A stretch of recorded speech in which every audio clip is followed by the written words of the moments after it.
మీరు డబ్బు కోసమే సేవ చేస్తారు. హాస్టల్లో అడుక్కొని మనం ఇచ్చిన అంటే ఈ హిందువులను మతం మార్చిస్తే బిల్డింగ్ ఇది విశ్వాసుల ఇళ్ళు పూర్తి బతకడానికే పాస్టర్ అన్నోడు ఎవడు ఉల్లంఘనోడు పాస్టర్, తాగుబోతోడు పాస్టర్. డబ్బుల కోసమే మందిరాలకు సేవ చేస్తే జాయింట్ కలెక్టర్కి ఎంత జీతం వస్తుంది మీరు ఆలోచించండి. తండ్రి గారు చేస్తారని మీరు చేస్తారు అంతే. మీరు ఇంత చదువుకున్నారు కదా సార్, అవును. మీకు ఇప్పుడు ఇది తప్పు ఇది ఒప్పు అనే ఆలోచన ఎప్పుడు నమ్మకాలు అందుకే ఉన్నాయి. మా హిందువులు అందుకే గొప్పవాళ్ళు, మా ఋషులు అందుకే రామాయణ మహాభారతం నమ్మాలంటే నమ్మాలి, అంతే. పురాణాలు నమ్మాలి. మీరు అట్టనే క్రైస్తవుని కూడా నమ్మారా లేకపోతే ఇది అలా నమ్మబట్టి డిప్యూటీ కలెక్టర్ చేసి స్పెషల్ గ్రేడ్ డిప్యూటీ కలెక్టర్, అక్కడి నుంచి జాయింట్ కలెక్టర్ అయ్యా. ఎవరో ఏదో నాకు చెప్పేస్తే నమ్మేసుకునే స్థితిలో. అయితే ఒకటైతే క్లారిటీ సార్, దేవుడు తన దూతలను పంపించి మిమ్మల్ని అక్కడిని తీసుకెళ్ళాలనే సంగతి తర్వాత మీకు అర్థమైంది. తర్వాత నాకు చచ్చిపోతున్నామో, మేము కుటుంబం అంతా చచ్చిపోతున్నామో బంగ్లా పేలిపోయినప్పుడు. రెండవది డిప్యూటీ కలెక్టర్ ప్రమోషన్ రాకుండా అయిపోయినేమో.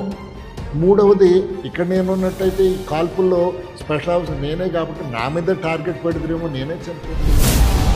హిందూ యొక్క భావజాలంతో ఉండి ఆ భక్తిలో ఉన్నప్పుడు ఆ దేవుడే మిమ్మల్ని కాపాడిన అనుకోవచ్చు కదా సార్. ఇప్పటికీ అదే మాట మా తండ్రి గారు. ఉద్యోగాన్ని బంద్ చేయడానికి మెయిన్ రీజన్ ఏంటి అసలు?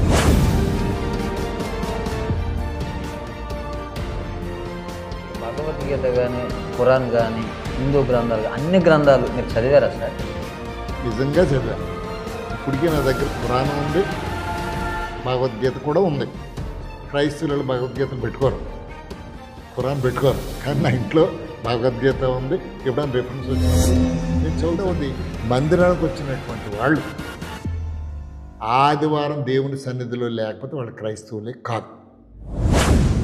ఒక ఆవిడ మొన్న నిన్నాడు, అమ్మా ఆదివారం అడిగిన కనుక నువ్వు రాకపోతే నీ పెన్షన్ కట్ చేస్తామంటే పెన్షన్ ఎవరికి కావాలి? ఆదివారం నాడు ఇక్కడ వస్తేనే నేను పెన్షన్ ఇస్తా అంటే మీరు చెప్పి మానేస్తారా? మీరు ఒకవేళ క్రీస్తు కొరకు హతసాక్షి కావాలంటే అవుతారా సార్? నేను అదే అంటాను. చర్చిలో ఉన్నప్పుడు కనుక ఉద్యోగము పిల్లలకి మీ ఉద్యోగం వచ్చే వరకు నువ్వు కనుక రిజైన్ చేయకుండా ఉండకపోతే మేము ఒక కాగితం రాసేసి మేము ఇలాగా ఏదైనా మందు తాగి చచ్చిపోతాం, మా చావు కారణం నా కుమారుడు అని చెప్పేసి రాసి చనిపోతాం. మీరు పరలోక రాజ్యాన్ని చూశారా సార్? మరొక పర్యాయం మీ ముందుకు రావడానికి ప్రభు సహాయం చేశారు. కాబట్టి ఈ యొక్క వీడియోని ప్రారంభం నుంచి ముగింపు వరకు అందరూ చూడండి. మరి ఎటువంటి సందేహాలు ఉన్నా తీరిపోతాయి. Praise sir. వందనాలండి. అసలు మీరు పుట్టుకతోటే క్రైస్తవుల? చాలా మంచి ప్రశ్న ఇస్తారు. మా తండ్రి గారు మా మామగారు ఈ రెండు విషయాలను చూసుకున్నట్లయితే ముందుగా మా తండ్రి గారి గురించి కానీ మా పూర్వీకుల గురించి కానీ యేసుప్రభు అంటే అసలు మాకు తెలీదు. ఆయన ఒక దేవుడు ఉన్నాడని కానీ కొంతకాలం తర్వాత డిగ్రీ చదువుకుంటున్నప్పుడు క్రైస్తవుల గురించి నేను విన్నాను. నాకు స్నేహితులు ఉండేవారు ఇద్దరు. ఆ స్నేహితుల ద్వారా చర్చికి రమ్మని 1-2 సార్లు నన్ను అడిగినప్పుడు వెళ్ళడం జరిగింది. కానీ ఆ స్నేహితుల్లో ఉన్నటువంటి క్రైస్తవ్యాన్ని వాళ్ళు అలవర్చే విధానాన్ని నాకు నచ్చలేదు. అందుచేత ఎప్పుడు కూడా అటువైపు నేను వెళ్ళలేదు. తర్వాత ఆయన ఒక దేవుడని కానీ నాకు తెలీదు. కానీ వాళ్ళ స్నేహితుల తాలూకా అలవాట్ల వల్ల క్రీస్తు అంటే ఒక వ్యతిరేకత పెరిగింది నాకు. తర్వాత మర్చిపోయాను. తర్వాత డిగ్రీ తర్వాత మళ్ళీ పోస్ట్ గ్రాడ్యుయేషన్కి వెళ్ళాను. పోస్ట్ గ్రాడ్యుయేషన్కి వెళ్ళినప్పుడు పోస్ట్ గ్రాడ్యుయేషన్లో ఒక ముస్లిం ఫ్రెండ్ నాకు తయారయ్యాడు. అతని ద్వారా ఖురాన్లోని కొన్ని మాటలు నేను విన్నా. ఇక్కడ డిగ్రీలో ఉన్నప్పుడు స్నేహితుల ద్వారా కొన్ని క్రిస్టియన్ వాళ్ళ గురించి చెప్పినటువంటి మాటలు విన్నాను. కానీ మా తండ్రి గారు తిరుపతి వెంకటేశ్వర స్వామిని పూజించడం, ఇప్పటికీ ఆయన ఉన్నారు. ఆయన 88 సంవత్సరాల వయసు. ఆయన ఇప్పటికీ అదే బాటలో నడుస్తున్నారు. ఆయనే మనకు ఇంత గొప్ప కార్యాన్ని చేశాడు. మీరింత చదువులు, నువ్వు జాయింట్ కలెక్టర్ స్థాయికి ఎదిగావు, తమ్ముడు స్టీల్ ప్లాంట్లో డిప్యూటీ జనరల్ మేనేజర్ స్థాయికి ఎదిగాడు, చెల్లెలు అసిస్టెంట్ ప్రొఫెసర్ మెడికల్ కాలేజీలో అంతగా ఎదిగింది.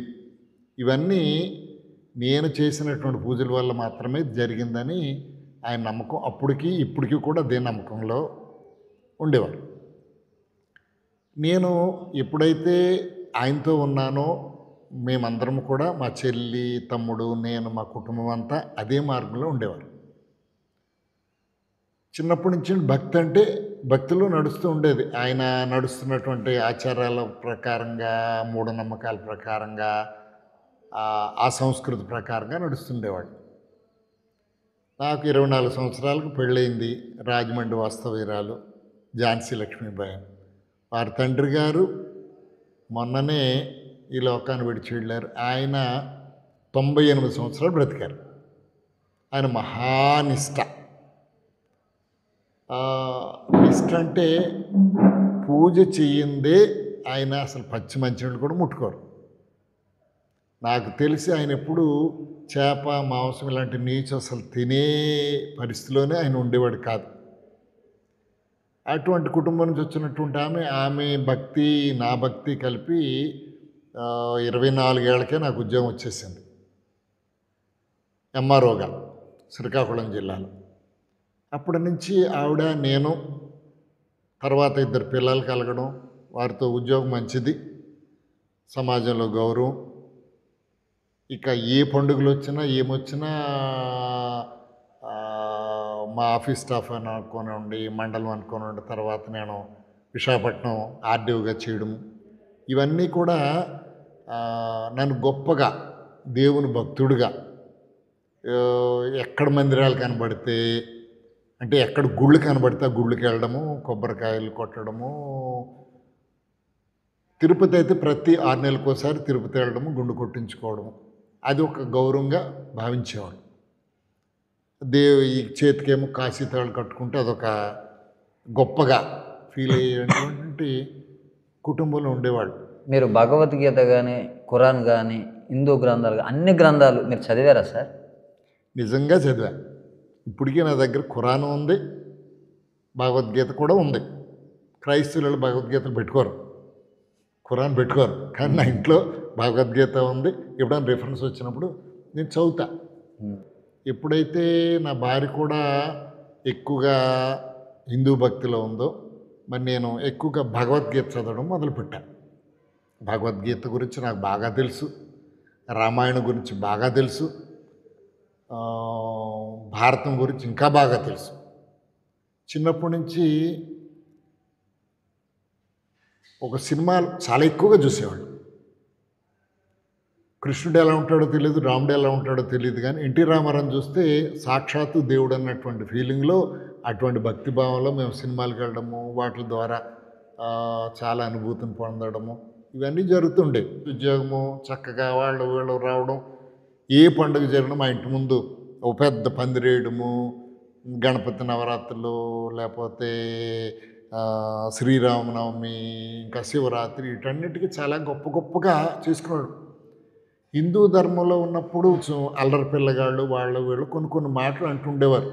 వీడు కృష్ణుడు టైపురా, లేకపోతే వీడు రాముడు టైపురా. కృష్ణుడు టైపురా అంటే అనేక మంది భార్యను ఉంచుకోవచ్చు, రాముడు టైపురా అంటే భార్యను అవమానించవచ్చు, వదిలేయచ్చు. ఇలాంటి మాట్లాడినప్పుడు నేను చాలా తీక్షణంగా స్పందించేవాడిని. దేవుడి గురించి మీరు ఒక తప్పు మాట కూడా మాట్లాడడానికి వీల్లేదు. తిరుపతి వెంకటేశ్వర స్వామి గురించి కూడా కొండ మీదో భార్య, కిందో భార్య, ఇలా మాట్లాడినప్పుడు, ఇప్పటికీ సినిమాలు చూసినట్లయితే అలాంటి మాటలు చాలా వస్తుంటాయి. దేవుడి మీద జోకులు వేసుకోవడం అవన్నీ వస్తుంటాయి. నేను అవన్నీ కూడా ఖండిస్తుండేవాడిని. ఎందుకంటే దేవుడు అంటే దేవుడే, దేవుణ్ణి తప్పుగా వక్రీకరించకూడదు. దానిలో నేను ఇలాగ అనుకున్నాను, శ్రీకృష్ణుడికి అనేక మంది భామలు ఉన్నారంటే కాదు, వాళ్ళ భామలు కాదు, వాళ్ళ భక్తులు. మరి శ్రీరాముడు భార్యను ఎందుకు విడిచిపెట్టాడంటే లోక కళ్యాణార్థము ఒక రాముడిని దేవుడిగా కొలిచేవారు రాముని తప్పు పడుతున్నారు, ఒక్కడెవడో చాకలోడు తప్పు పట్టాడని భార్యను వదిలిపెట్టేసిన సంగతి. ఇవన్నీ కూడా సంఘానికి వాళ్ళకి కూడా గౌరవం తెచ్చే విధంగా ఉన్నాయని నేను అనుకుంటూ అదే భక్తిభావంలో నడుస్తుండేవాడు. యేసుప్రభును ఎట్లా పరిచయం?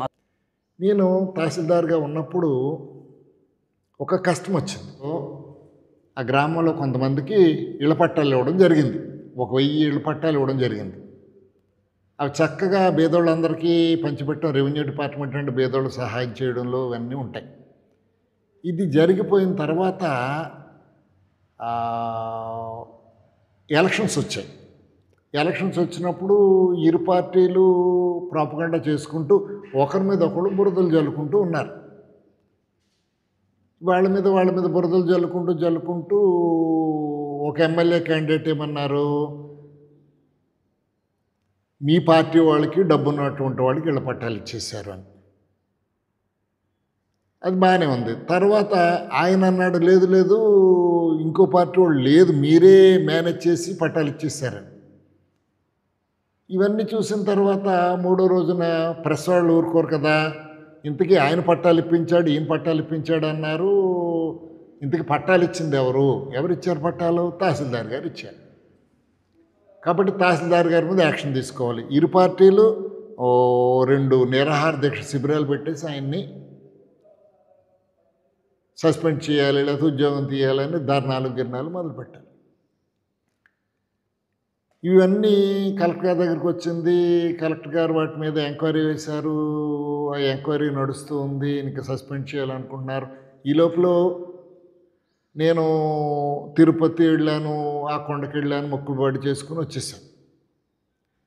ఈ లోపల మేము అక్కడ ఉన్నటువంటి గ్రామంలో ఒక పాస్టర్ గారి ఇల్లు మేము అద్దెకు తీసుకుని దాని మీద సిలువ గుర్తుంది.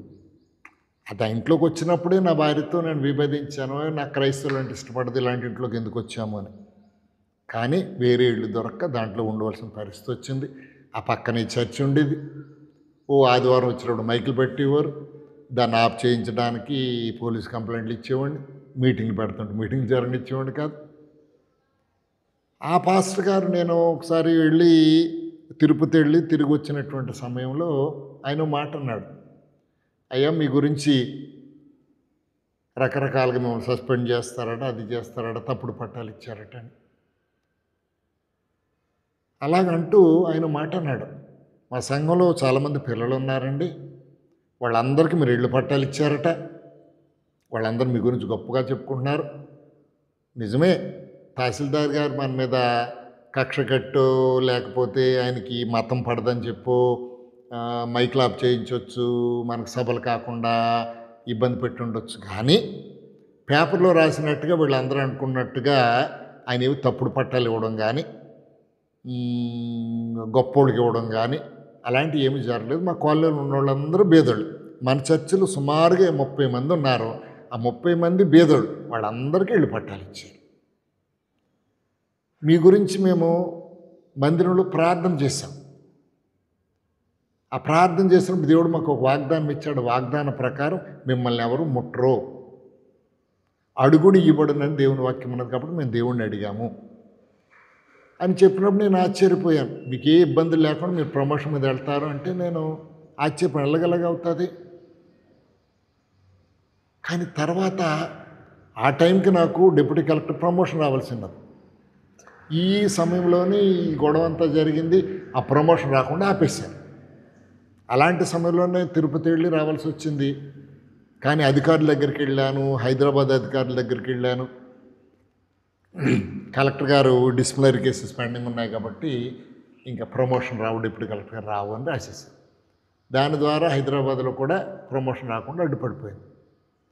కానీ తీరా ఆ ప్రమోషన్ రిజల్ట్ వచ్చేటప్పటికి నాకు కూడా ప్రమోషన్ వచ్చింది. నేను ఒకసారి ఆశ్చర్యపోయాను. మా కలెక్టర్ గారు కూడా ఆశ్చర్యపోయారు. ఆ కలెక్టర్ గారి పేరు జవహర్ రెడ్డి గారు. తర్వాత శ్రీకాకుళం జిల్లా కలెక్టర్ చేశారు, తర్వాత ఈస్ట్ గోదావరి కలెక్టర్ చేశారు, తర్వాత చీఫ్ సెక్రటరీగా కూడా చేశారు. ఆయన ఆశ్చర్యపోయాడు, ఇలా ఎలా వచ్చింది మీకు ప్రమోషను, ఇన్ని కేసెస్ ఉండగా ఎలా వచ్చింది? కానీ నాకు అప్పుడు అర్థం కాలేదు. యేసుక్రీస్తు ఈ కార్యం చేశాడు నా జీవితంలో అని అర్థం కాలేదు. అంతకు మునుపు కూడా ఇంకొక కార్యం జరిగింది. నేను ఆ ఒక ఊరు బదిలీ మీద వెళ్ళినప్పుడు సామాన్ అంతా పట్టుకుని వెళ్ళిపోయాము. తీరా చేస్తే అక్కడ ఏమీ సరైనటువంటి బంగ్లా దొరకలేదు, సరైనటువంటి ఇల్లు దొరకకపోతే ఊరికి దూరంగా ఉన్నటువంటి ఫారెస్ట్ బంగ్లా ఒకటి తీసుకున్నాం. 4 రోజులు ఉన్నాం. 4 రోజుల నుండి తర్వాత ఇంట్లోకి మారిపోయాం. అదే ఇంట్లోకి సిలువ వేస్తున్నటువంటి ఇంట్లోకి మారాం. ఎప్పుడైతే ఆ రాత్రి కాడ మారామో, ఈ 7 గంటలకు మారాము, రాత్రి 3 గంటలకి నక్సలైట్లు దాన్ని పేల్చేశారు గెస్ట్ హౌస్.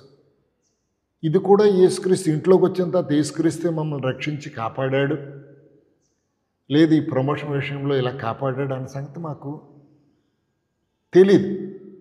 తర్వాత నేను విశాఖపట్నం రావడం, విశాఖపట్నం వచ్చినప్పుడు ఒక పాస్టర్ గారు అయ్యా మాకు స్థలం కావాలని అడగడము, ఆ స్థలంకి ఇచ్చే సమయంలో నాకున్న ఇంట్రెస్ట్ని బట్టి ఆయన నాతో చెప్పడము, యేసు ప్రభు గురించి చెప్పడం. ఆయన చెప్తూ ఉన్నప్పుడు చాలా ప్రశ్నలు నాలో మెదిలాయి.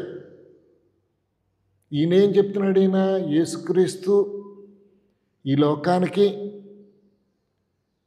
వచ్చాడు, ఎవరి కోసం వచ్చాడు? పాపుల కోసం వచ్చాడు అని. మంచివారి కోసం ఈ లోకానికి రాలేదు అంటూ కొన్ని మాటలు చెప్పేవాడు. ఎవరు? రోగులకే వైద్యుడు కావాలి అలా చెప్తూ ఉంటే, పాపుల కోసమే లోకానికి వచ్చాడు, పాపుల కోసమే చనిపోయాడు అంటే నాకు అర్థం కాలేదు. మరి నేను ఇంతవరకు చదివింది ఏంటి? దుష్ట శిక్షణ, శిష్ట రక్షణ అని మేము చదువుకున్న భగవద్గీత, రామాయణము, మహాభారతం.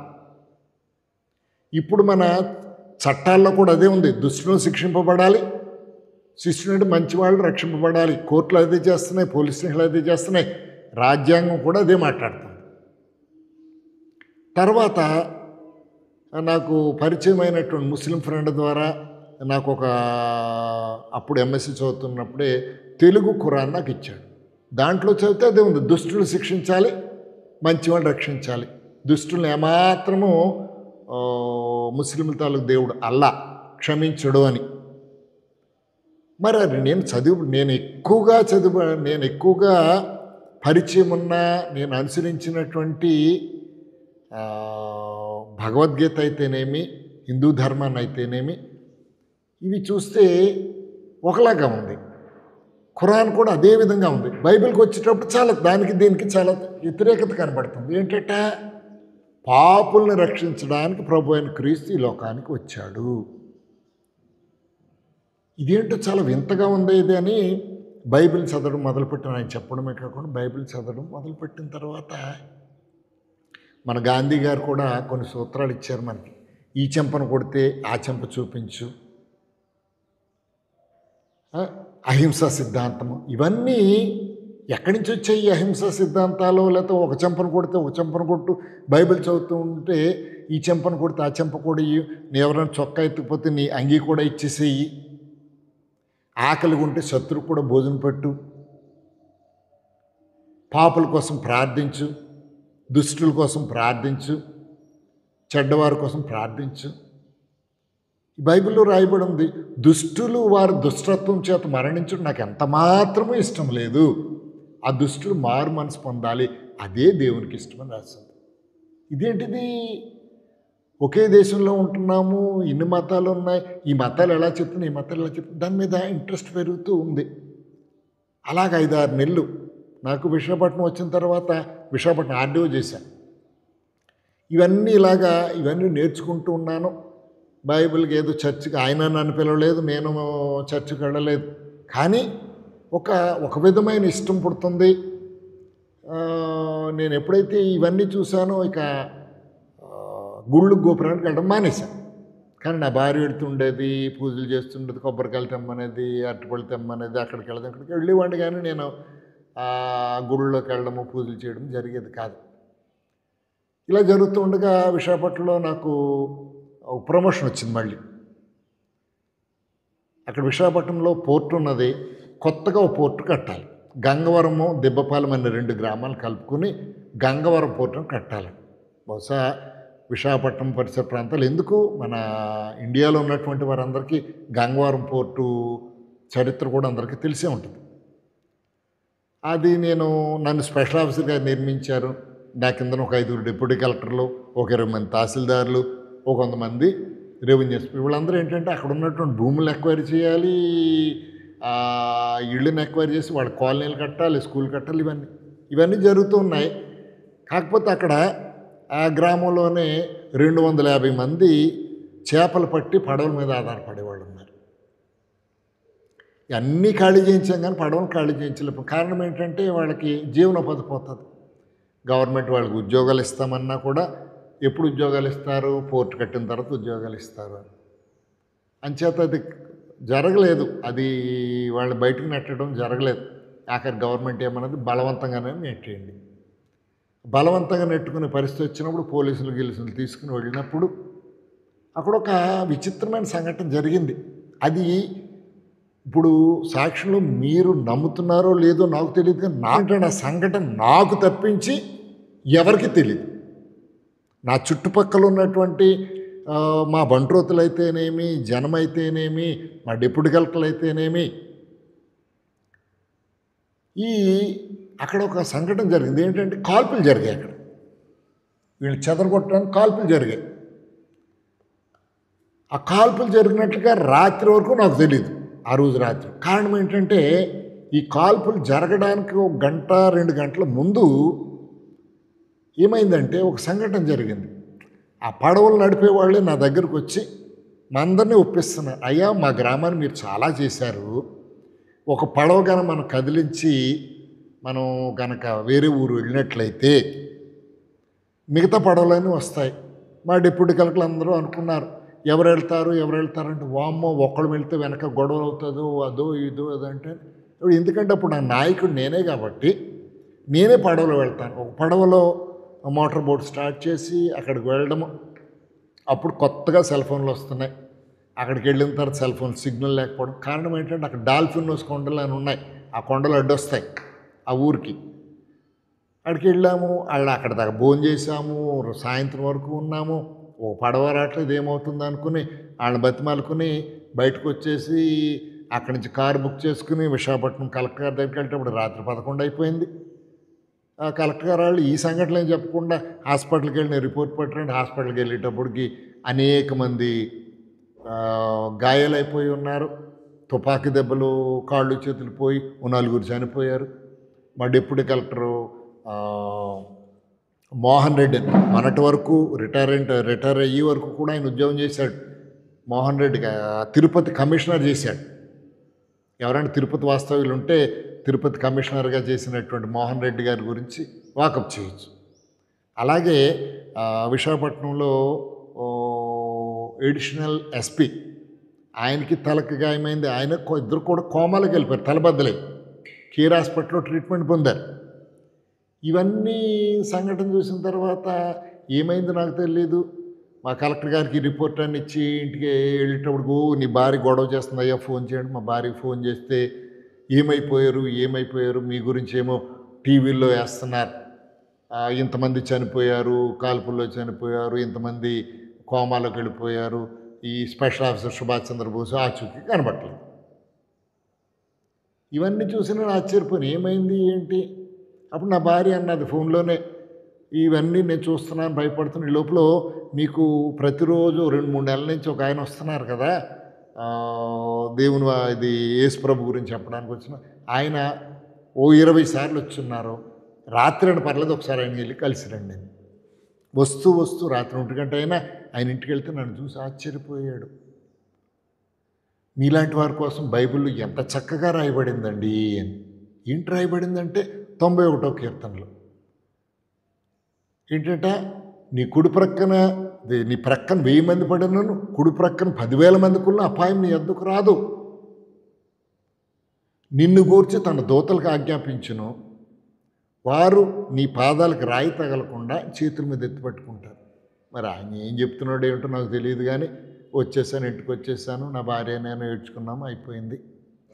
అయితే ఒకటైతే క్లారిటీ సార్, దేవుడు తన దూతలను పంపించి మిమ్మల్ని అక్కడిని తీసుకెళ్ళాలనే సంగతి తర్వాత మీకు అర్థమైంది. తర్వాత నాకు అర్థమైంది. ఒక 6 రోజులు రెస్ట్ తీసుకుని మళ్ళీ ఆ గంగవరం ఊరికి వెళ్ళాం. ఆ ఊరంతా చాలా సంతోషించారు. మాకు అయ్యా చనిపోయిన వాళ్ళకి ఎక్స్గ్రేషియా వచ్చింది, మంచి డబ్బులు వచ్చినాయి అని చెప్పారు. కానీ ఇవన్నీ జరిగినా బాగుంది, కానీ మీరు నన్ను కాపాడారే, దాన్ని బట్టి మీకు థ్యాంక్స్ చెప్పుకోవాలి అన్నాను. మేము కాపాడడం ఏంటి, మిమ్మల్ని కాపాడు, ఆ రోజు మీరు పడవలో తీసుకెళ్ళారు కదా అంటే, ఏం పడవలేదు, ఇగో మీరు నెంబర్లు వేసిన పడవలన్నీ ఇక్కడే ఉన్నాయి కదా. చుట్టుపక్కల ఉన్న డిప్యూటీ కలెక్టర్ ఈ కోమాలో ఉన్నటువంటి వాళ్ళు బయటకు వచ్చారు, మా బంట్రోతులు వీళ్ళందరూ కూడా, సార్ కాల్పులు జరిగే వరకు మీరు ఇక్కడే ఉన్నారు కదా అంటారు. నేనేమో ఆ ఊరు వెళ్ళాను, ఆ ఊరు నుంచి అక్కడే భోజనం చేశాను, రెస్ట్ తీసుకున్నాను. ఆ పడవలో వచ్చారు, మేమెవరు పడవలో రాలేదు, ఈ పడవలన్నీ ఇక్కడ వచ్చి ఉంటే ఇంతగా గందరగోళం అయ్యి ఉండేది కాదంటారు. ఇదిగో బాబు, నేను ఆ రోజున ఒకే ఒక్క ఆధారం నా దగ్గర ఉంది, ఏం చెప్పగలను నేను? ఆ ఊరు వెళ్దాం పదా అన్నాను. ఆ ఊరు వెళితే ఆ సర్పంచ్ మీరు రాలేదు కదా, మేము ఎక్కడ భోజనం పెట్టామంటాడు. ఇదంతా నేనేమైనా కలగన్నానా అని నాకు అర్థం కాల. ఇదిగో నేను ఆ రోజున ఇదిగో రెసీట్ చూపిస్తున్నా, కారులో వెళ్ళినట్టు రెసీటు, ఇది కలెక్టర్ గారికి బిల్లు ఇచ్చి ఆ డబ్బులు కూడా తీసుకున్నా, ఆ డ్రైవర్ని అవసరమైతే తీసుకొస్తాను. ఇవన్నీ చెప్తే ఆ డ్రైవర్ని కూడా పిలిపించా. అవును, ఆ రోజు మీరు గాజువాక నుంచి మీరు కలెక్టర్ ఆఫీస్కి వెళ్ళారు అని చెప్తున్నాడు.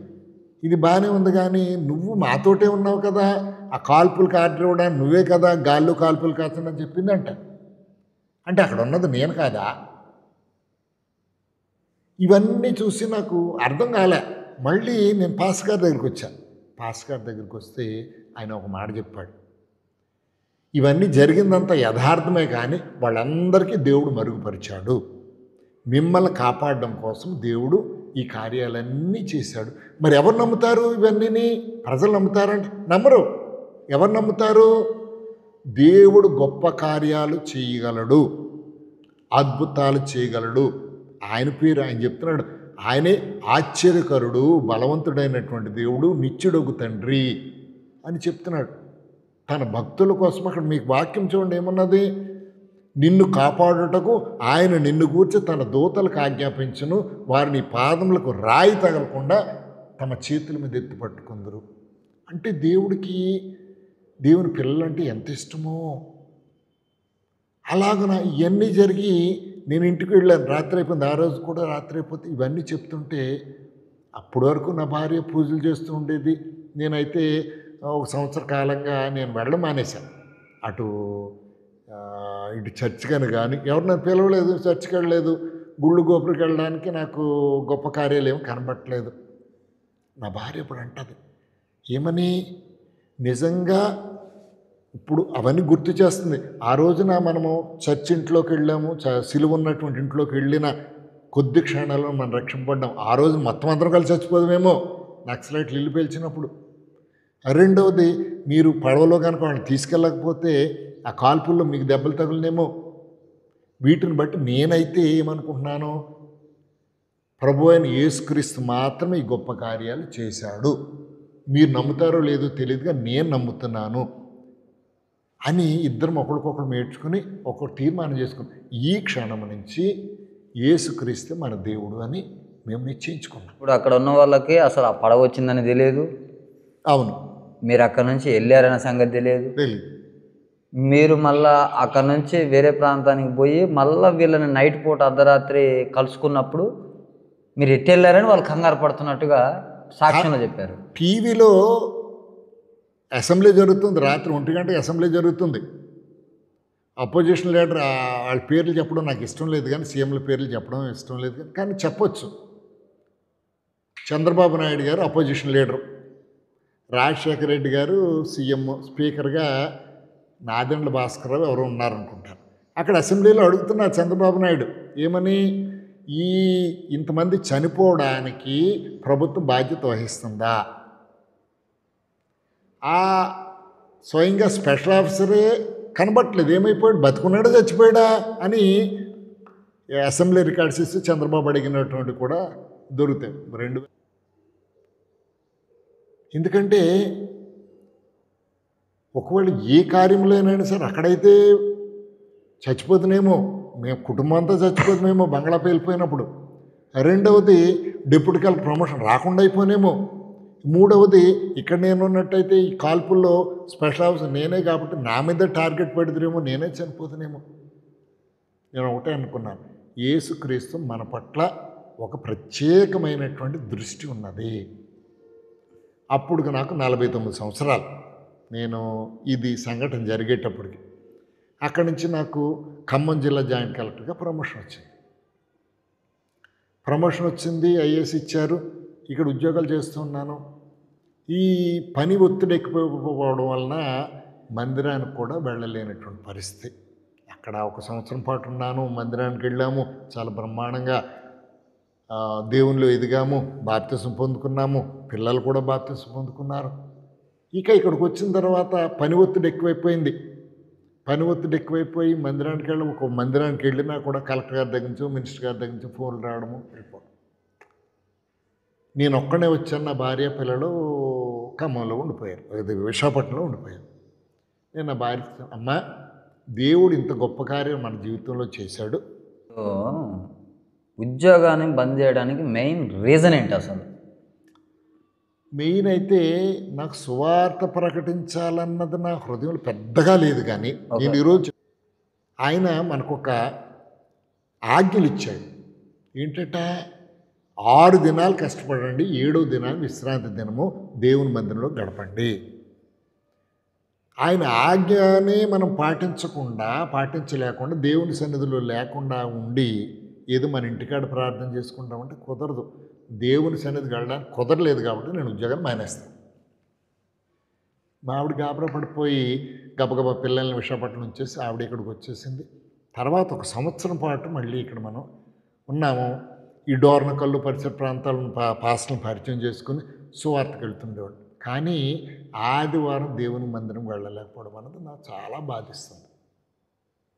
అప్పుడే దేవుడు నాకు అనేక రకాలైనటువంటి కళ్ళలో కనిపించడము, లేకపోతే బైబిల్ చదువుకుంటున్నప్పుడు దేవుడు నాతో మాట్లాడడం జరుగుతూ ఉండేది. నా కుమారుడా, నిన్ను నేను ఎన్నుకున్నాను, అనేక జనాలకు తండ్రిగా చేస్తాను, అనేక జనాలకు నువ్వు సువార్త ప్రకటించి నిజమైనటువంటి దేవుడు అనేక మందికి పరిచయం చేయాలి అని అంటూ ఉంటే, దీనికి ముందు ఒకసారి ఒక సంఘటన జరిగింది. ఇక్కడ ఖమ్మం జిల్లా దగ్గరలో చిల్లకల్లు అని ఉంది. ఆ చిల్లకల్లులో చర్చ్ రెనోవేషన్ జరుగుతుంది. జరిగిన తర్వాత ఏది ఇన్విటేషన్ వస్తే మా కలెక్టర్ గారు వెళ్ళవలసి ఉన్నది, దానికి వెళ్లకుండా నన్ను పంపించాను. అక్కడ వెళ్ళిన తర్వాత 5 నిమిషాలు సాక్ష్యం పంచుకున్నాను. డయాస్ మీద ఉన్నట్టు దైవజనుడు పిలిచి, నీలాంటి వాడు పరిచర్యకి రావాలి, నువ్వు పరిచర్యకు వస్తావు, దేవుని సేవ చేస్తావు అని చెప్పేసి వెళ్ళిపోయాడు.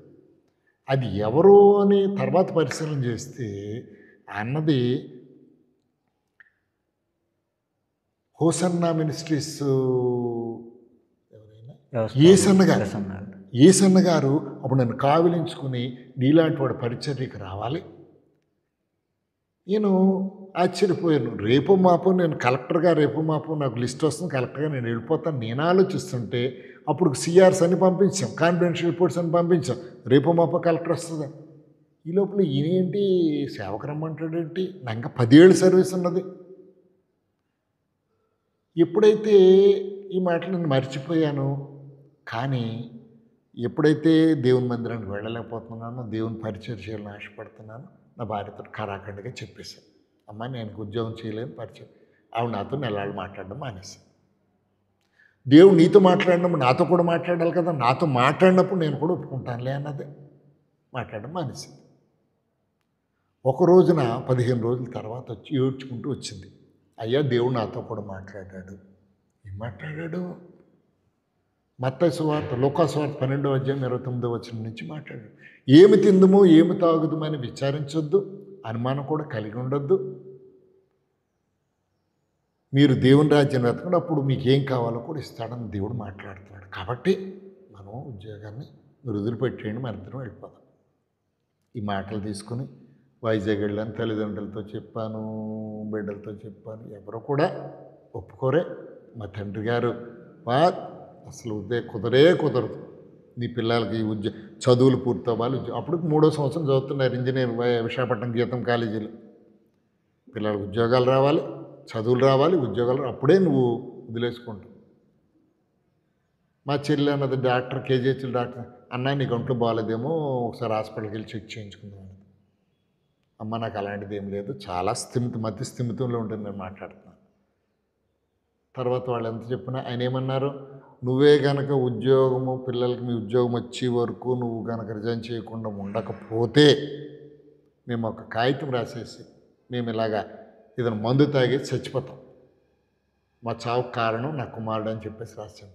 అయినప్పటికీ వచ్చేసాం. దేవుడు ఏదైతే మాతో మాట్లాడాడో దాని ప్రకారంగా ఉద్యోగాన్ని రిజైన్ చేసేసాను.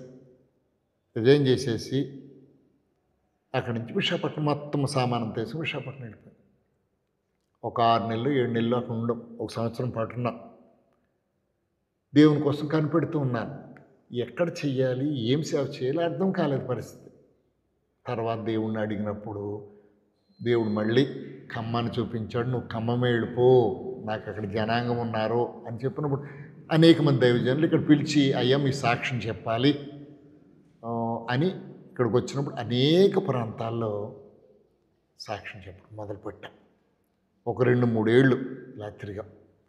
ఎవరో తెలిసి తెలియని ఆయన హైదరాబాద్ నుంచి మమ్మల్ని పిలిచి అయ్యా దేవుడు నాతో మాట్లాడాడు, మీరు అనేక చోట్ల మీరు సాక్ష్యానికి వెళ్తున్నారట, మీకు మంచి వెహికల్ లేదట, ఇదిగో దేవుడు ఇదిగో మీరు జాయింట్ కలెక్టర్గా ఉండగా ఎలాంటి తెల్లటి స్కార్పియో వాడారు, అలాంటి తెల్లటి స్కార్పియో ఇదిగో 13.5 లక్షల రూపాయలతోటి ఇది వాడుకోమన్నాడని ఇచ్చినప్పుడు చాలా ఆశ్చర్యపోయాను. దేవుడు ఇన్ని గొప్ప కార్యాలు చేస్తాడా?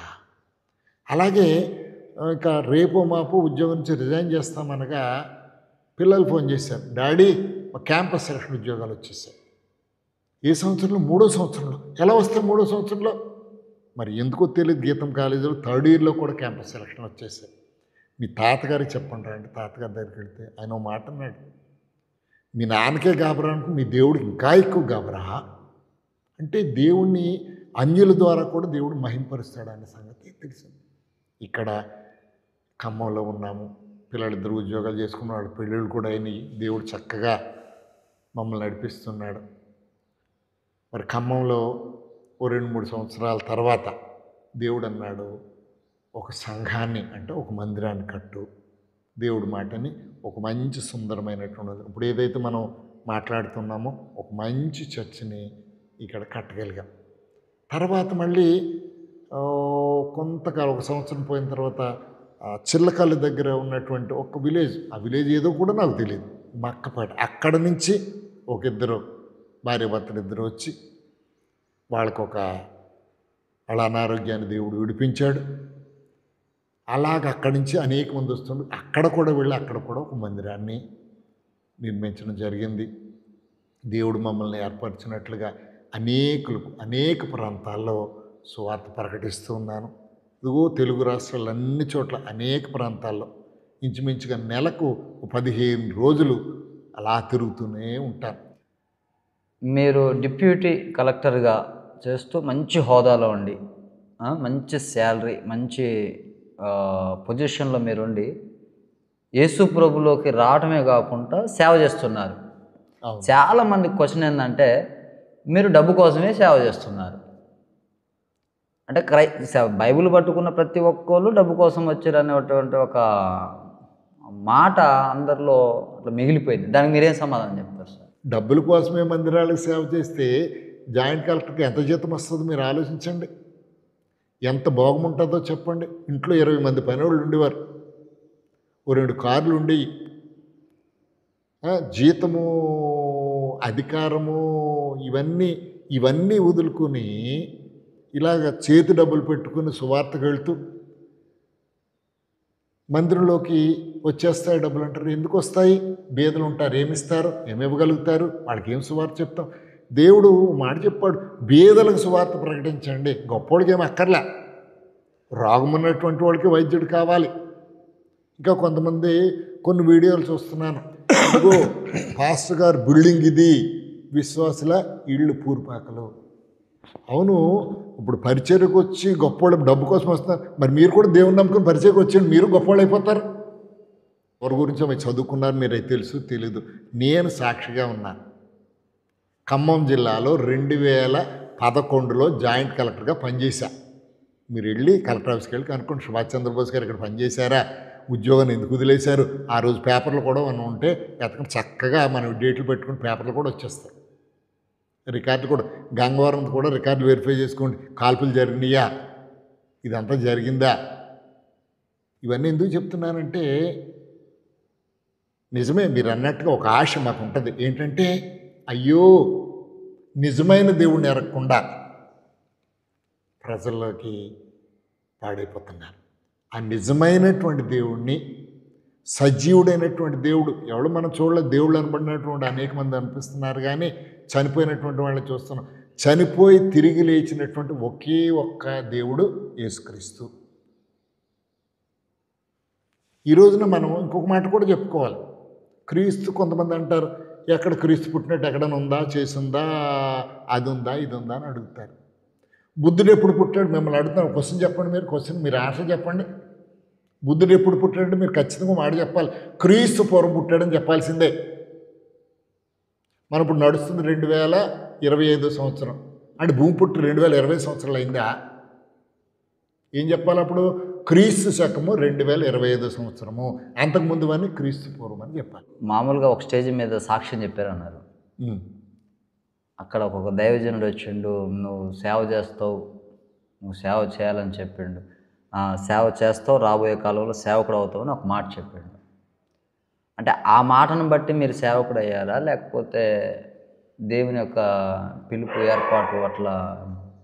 అప్పుడు ఆయన పలికింది ఎవరో కూడా నాకు తెలియదు, నేను మరిచిపోయాను.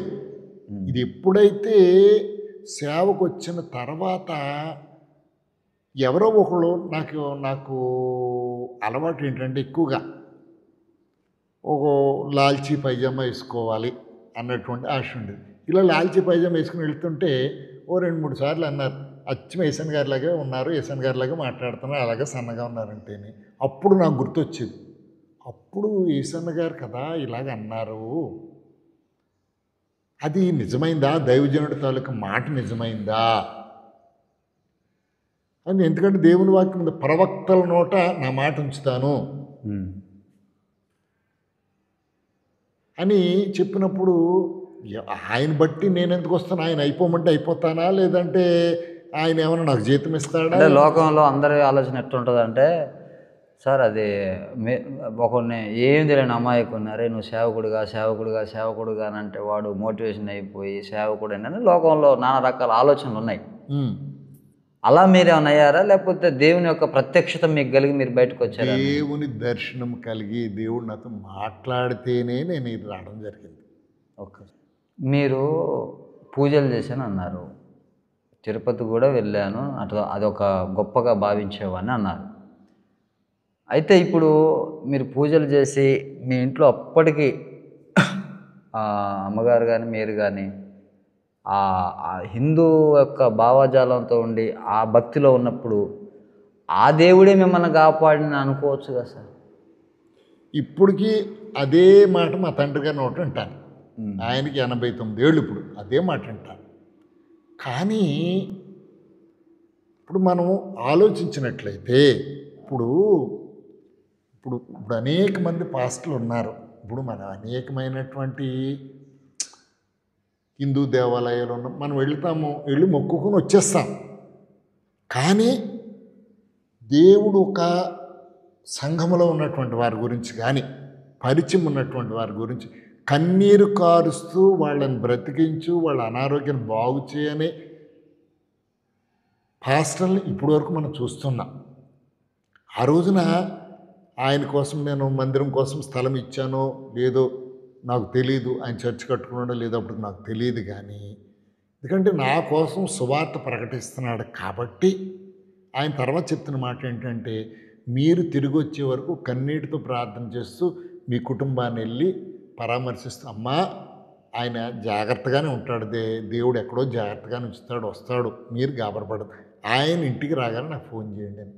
అంటే దైవజనులు అనేటువంటి వారు ఏదో డబ్బు కోసం ఆశించో దీనికోసం ఆశించి వస్తారని నేను అనుకోలే. ఆ సంఘంలో ఉన్నటువంటి బిడ్డలు, లేదంటే నా గురించి ప్రార్థన చేయండి అని చెప్పినటువంటి దైవజనులు కన్నీటితో ప్రార్థన చేయడం నేను విన్నాను. ఆ ప్రార్థనే నన్ను కాపాడిందని నేనైతే నమ్ముతాను. మీరు మంచి ఉద్యోగాన్ని, మంచి స్థాయిని, హోదాని మొత్తం విడిచిపెట్టి, మీరు సమస్తాన్ని విడిచిపెట్టి ఇప్పుడు సేవ అంటే నిందలు, అవమానాలు, కష్టాలు, ఇక పరిస్థితులు మీకు తెలుసు. ఇప్పుడు మీకు సేవలు కూడా మీకు తెలుసు. దానికి దీనికి ట్రాలీ. అప్పుడు ఆ పొజిషన్లో ఉన్నప్పుడు అరే ఇంత మంచి హోదాలో ఉన్న ఇటనే బ్రతకాలనుకొని ఈ సడన్గా దేవుడు ఇట్లా మార్చడం తర్వాతకి ఇక్కడున్న పరిస్థితిని చూసి వాటిని బట్టి వీటిని బట్టి మీరు ఏం ఫీల్ అయ్యేవారు? అక్కడ సంతోషమా, ఇక్కడ సంతోషమా? అసలు కూడా మీరు కూడా ఒక మంచి ప్రశ్న వేశారు. కారణం ఏంటంటే ఆ లైఫ్ వేరు. హోదా కాలు తీసి కాలు పెట్టడానికి కూడా అక్కర్లేకుండా కాళ్ళ దగ్గరికి చెప్పులు కూడా కాళ్ళ దగ్గరికి వచ్చి భోజనం ఎలాగైతే వస్తుందో పడుకునే పక్కలు కానీ గేటు దగ్గర బంట్రోది కానీ కారు కానీ డ్రైవర్లు కానీ ఇవన్నీ కూడా చాలా కంఫర్ట్ ఉండేవి. ఇవన్నీ చాలా సుఖాలు అనిపించాం. ఎప్పుడైతే ఒక్కసారి ఉద్యోగం మానేసి దేవుని సేవకు వచ్చామో ఇంకేం లేదు, నా పని నేను చేసుకోవాలి, ఇంటి పని అంతా నా భార్య చేయాలి, లేదు ఏదో అంట్లు తోమడానికో ఇళ్ళు తోడడానికో పని మనిషిని పెట్టుకోవాలి. కానీ ఏనాడు దేవుడు అరే ఎందుకు తప్పిపోయింది, ఇంత హోదా ఎందుకు వదిలిపెట్టానన్నటువంటి మాట 2011 నుంచి 2025 ఈ రోజు వరకు దేవుడు అలాంటి ఆలోచన నా హృదయంలో కలుగు చేయలేదు. నా విషయంలో కానీ నా భార్య విషయంలో కానీ అలాంటి కలుగు చేయలేదు. కానీ పేద ఇళ్ళకి వెళ్ళి వాళ్ళకి స్వార్థ ప్రకటించుకుని వాళ్ళు పెట్టే ఒక్కొక్కసారి వెళ్తాం, దూర ప్రాంతాలకు వెళ్తాము. ఒక్కొక్కసారి మీటింగ్ అయిన తర్వాత ఎక్కడైనా మంచం వేసి పడుకోబెట్టచ్చు. కొన్నిసార్లు అయితే అయ్యా ఏ మంచం లేదు, ఇంకో చాపేస్తే మందిలో పడుకున్నట్టు అనుభవాలు కూడా నాకు ఉన్నాయి. కానీ నాకు అక్కడ పట్టుపరుపుల మీద ఏసీల్లో ఉన్న దానికంటే దేవుని మందిరంలో ఉండి పడుకోవడం నాకు ఎంతో సంతోషాన్ని ఇచ్చింది. అవేవి కూడా నాకు ఎప్పుడూ బాధ కలిగించలేదు. దేవునితో ఉన్నటువంటి దేవుని బిడ్డలతో ఉన్నటువంటి సంతోషమే నాకు సంతోషాన్ని ఇచ్చింది, నాకు కానీ నా భార్యకి కానీ. మనం కూడా ఒకసారి ఒక ప్రాంతం పోయినప్పుడు చెరువు కట్ట మీద చర్చిలో దోమల మధ్యలో పడుకున్నాం మనం అక్కడ పరిస్థితి. నిజంగా తండ్రి గారు చేస్తారని మీరు చేస్తారు అంతే. మీరు ఇంత చదువుకున్నారు కదా సార్, అవును. మీకు ఇప్పుడు ఇది తప్పు ఇది ఒప్పు అనే ఆలోచన ఎప్పుడు ఆలోచన రాలేదు. ఏదో చేస్తారు కాబట్టి ఇప్పుడు రామాయణ మహాభారతం నమ్మాలంటే నమ్మాలి అంతే, పురాణాలు నమ్మాలి. మీరు అట్టనే క్రైస్తవాన్ని కూడా నమ్మారా లేకపోతే? ఇది అలా నమ్మలేదు. నేను నిజాలు బేరీజు వేసుకుని పరీక్షించి పరిశీలించి నమ్మాను. ఇప్పుడు తల్లిదండ్రులు నమ్మారు కాబట్టి దీన్ని తల్లిదండ్రులు నమ్మాలి కాబట్టి ఇది నమ్మడం కానీ లేదు, ఈయనేదో చెప్పాడని నమ్మడం కానీ కాదు. కానీ ఒకటి సువార్త అది చెప్పినప్పుడు మనము దేన్నైనా ఒక వస్తువుని ఒక అద్దాలు కొనుక్కోవాలని షాప్లోకి వెళ్ళి 10 కొనుక్కుంటాం, 10 చూస్తాం, ఒకటే కొంటాం. కానీ భక్తి విషయంలో అలా ఉండదు. భక్తి విషయంలో ఎలా ఉంటుందంటే నమ్మిన సిద్ధాంతాన్ని అనుసరించుకుంటూ వెళ్ళడం. నిజమైనటువంటి నమ్మిక కలగడానికి నాలో చాలా సంఘర్షణ. 3-4 ఏళ్ళు నాకు సంఘర్షణ. ఎవరో చెప్పేస్తే నమ్మేసుకున్నారు, లేదా ఏ దైవజనుడు ఏదో ప్రవచనం చెప్తున్న పాస్టర్ అయిపోతావు అని చెప్పినట్టు, లేదంటే క్రైస్తవ మతంలోకి వస్తే ఇప్పుడు డబ్బులు వచ్చేస్తాయని అనుకున్నట్టు చాలామంది అనుకున్నట్టయితే, నేను చదువుకున్నది హయ్యెస్ట్ చదువు పోస్ట్ గ్రాడ్యుయేషన్ ఎంఎస్సి చదువుకున్నా. ఓ మంచి ఉద్యోగం తహసీల్దార్గా చేసి, ముందు చిన్న ఉద్యోగం తహసీల్దార్గా మొదలుపెట్టి డిప్యూటీ కలెక్టర్గా చేసి స్పెషల్ గ్రేడ్ డిప్యూటీ కలెక్టర్, అక్కడి నుంచి జాయింట్ కలెక్టర్ అయ్యా. ఎవరో ఏదో నాకు చెప్పేస్తే నమ్మేసుకునే స్థితిలో నేను ఉన్నటువంటి కాను. అన్నీ ఎరిగిన తర్వాత అంటే మీరు ఒకవేళ క్రీస్తు కొరకు హతసాక్షి కావాలంటే అవుతారా సార్? నేను అదే అంటాను. చర్చిలో ఉన్నప్పుడు అనేక మార్లు అంటాను, ఇప్పుడు ఎవరైనా వచ్చి చర్చిలోకి వచ్చి మీరు చర్చ్ వదిలిపెట్టకపోతే మిమ్మల్ని కాల్ చేస్తామంటే అంతకంటే గొప్పగా ఉంటుంది. నేను నా జీవితంలో ఒకటి అనుకుంటాను, అలా దేవుని మాటలు చెప్తూ అలా చచ్చిపోతే బాగుండని అనిపిస్తుంది. ఇప్పుడు ఎవరైనా బతకడానికి దేవుని నమ్ముతారు కానీ మీరేం సార్ చచ్చిపోవడానికి? ఇప్పుడు ఈ బ్రతికినంత కాలం బ్రతుకుతాము, తర్వాత ఎక్కడికి వెళ్తాం? ఎవరైనా వచ్చి ఒక క్లారిటీ ఇమ్మని చెప్పండి. ఎక్కడైనా ఎవరైనా క్లారిటీ ఇవ్వగలరా? నేను చచ్చిపోతే ఖచ్చితంగా క్రీస్తు దగ్గరికి వెళ్తాను అని నేనైతే చెప్పగలను. మరి మిగతా వాళ్ళు చెప్పగలుగుతారో, దేవుడి దగ్గరికి వెళ్తారో, స్వర్గానికి వెళ్తారో లేరో నేను చెప్పలేను. కానీ నేనైతే బ్రతుకుట క్రీస్తు, చావైతే మేలు అని మీరు ఒకటే ఫిక్స్ అయిపోయారు. ఒకటే ఫిక్స్ అయ్యాను, నేను సావైన బ్రతుకనే దేవుని కోసమే బ్రతుకుతా. మీరు పరలోక రాజ్యాన్ని చూసారా సార్? పరలోక రాజ్యాన్ని చూశాను అంటే నాకు పరలోక రాజ్యం నాకు ఎప్పుడు కనిపించలేదు. కానీ ఈ దర్శనం అయితే కలిగింది కానీ పరలోక దర్శనం నాకు ఎప్పుడు కలగలేదు.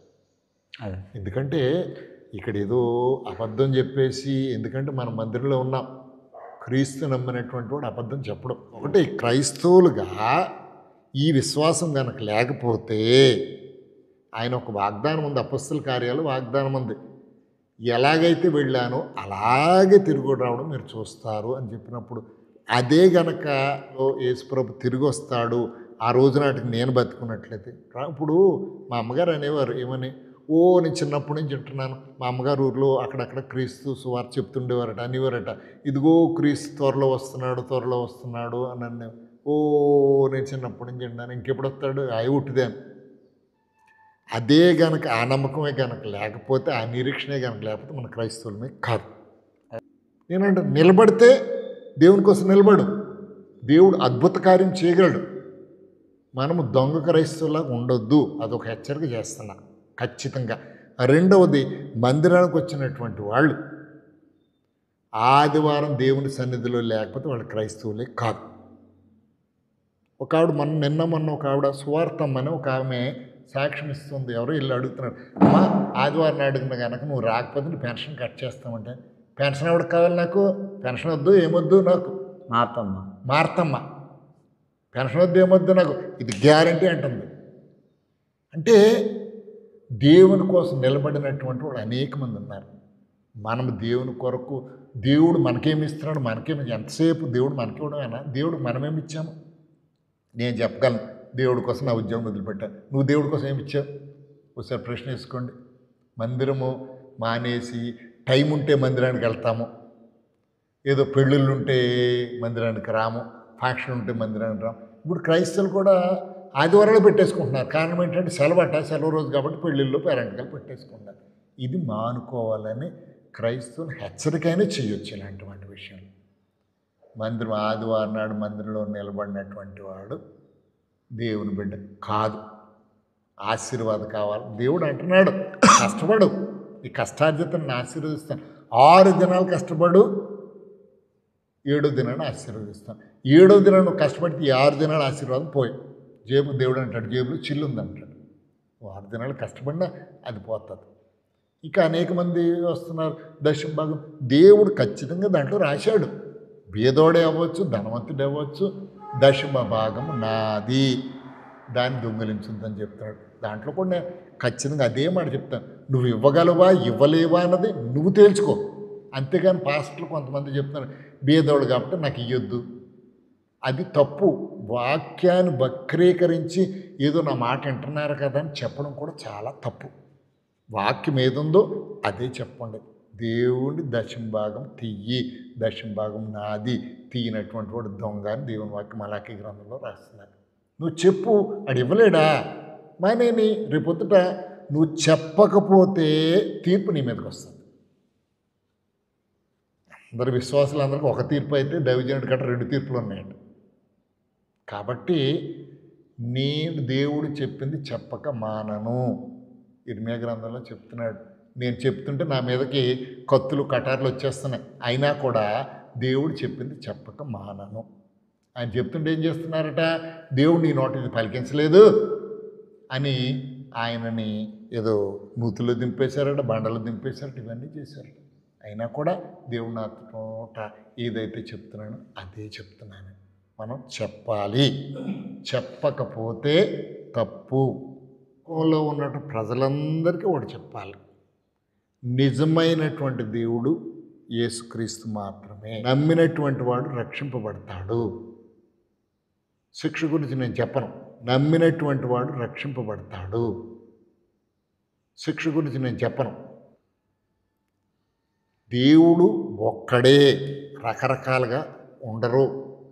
ఆ దేవుడు మనిషిని క్రియేట్ చేశాడు, తయారు చేసిన. అందుచేతనే రంగులు, అంటే ఆ దేశంలో ఎండ ఎక్కువ ఉంది కాబట్టి నల్లగా ఉండొచ్చు, ఈ దేశంలో మామూలుగా ఉంది కాబట్టి మనం ఈ రంగులో ఉండొచ్చు. అసలు దేశంలో ఎండలేనటువంటి ప్రాంతంలో తెల్లగా ఉంటారు, అదొకటే తేడా. కాబట్టి యేసు ప్రభువును నమ్మండి. ఆయన మన జీవితాల్లో మంచి చేస్తాడు, చెడు చేస్తాడు. ఒక వాక్యం మీరు వచ్చే ముందే నేను చదువుతున్నాను, రూపించబడినటువంటి వస్తువు రూపించిన వాడిని అడగొచ్చా దేవుని ఎందుకు ఇలా చేసావని అడిగే ప్రశ్న మనకు రాకూడదు. ఒకటే అనమన్నాడు. ఏంటన్నాడు? నీకు కష్టం వచ్చినప్పుడు దేవుణ్ణి అడుగు. దేవుని నిన్ను విడువను ఎడబాయను, నిబ్బరం కలిగి ధైర్యంగా ఉండాలి. మనకు కష్టం వచ్చినప్పుడు దేవుని సన్నిధికి వెళ్ళాలి, దేవుణ్ణి అడగాలి. ఆయన ప్రతి దాంట్లో నుంచి విడిపిస్తాడు. అనేక ప్రాంతాలలో దేవుని పరిచర్య చేస్తూ దేవుని యొక్క సువార్తను ప్రకటిస్తూ దైవజనులు విరామం లేకోకుండా దేవుని పనిలో ముందుకు సాగాలని ఒక తీర్మానంతో ముందుకు సాగుతున్నారు. మీ ప్రాంతంలో కూడా ఈ సాక్ష్యాన్ని వినిపించాలనుకుంటే స్క్రీన్ మీద నెంబర్ ఉంటుంది. మీరు దైవజనులను సంప్రదించి చక్కగా మీ ప్రాంతంలో సువార్త చెప్పించుకోగలరు. మీ ప్రార్థన వసతులు కూడా తెలియజేసినట్లయితే సేవకులు మీ కొరకు ప్రార్థన చేస్తారు. ఇంకా అనేక విషయాలతో మరొక పర్యాయం దైవజనులు అడిగి తెలుసుకుందాం. మరి అందరికి షేర్ చేయండి, లైక్ చేయండి, కామెంట్ చేయండి. తప్పకుండా మన ఛానల్ని ఫాలో అవ్వండి. దేవుడు మిమ్మల్ని అందరూ దీవించును గాక. ఆమేన్. ఆమేన్.